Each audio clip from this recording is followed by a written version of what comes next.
বারবার গর্ভপাত হচ্ছে, কিন্তু সমাধান কি? অনেক রোগী আমাদের কাছে আসে। এই ধরনের রোগীদের প্রথমে প্রপার হিস্ট্রি নিয়ে কারণ আইডেন্টিফাই করতে হবে এবং যথাযথ পরীক্ষা নিরীক্ষা করে দেখতে হবে। কমন পরীক্ষা নিরীক্ষাগুলির মধ্যে complete blood count, blood sugar test, antiphospholipid, antibody সিন্ড্রোমের জন্য পরীক্ষা আমরা করে থাকি।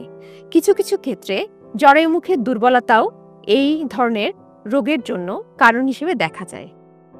কারণ বের করার পরে আমরা আসি পরবর্তীতে চিকিৎসা। প্রথমে রোগীকে কাউন্সেলিং করা এই রোগের অন্যতম একটি প্রধান চিকিৎসা। কাউন্সেলিং করে বোঝাতে হবে bed rest, tender loving care এর মাধ্যমে তার এই প্রেগন্যান্সি ভালো থাকার সম্ভাবনা অনেক বেশি। যদি অ্যান্টিফসফোলিপিড, অ্যান্টিবডি সিন্ড্রোম থাকে তাহলে কিছু ইনজেকশনের মাধ্যমে চিকিৎসা করা হয়।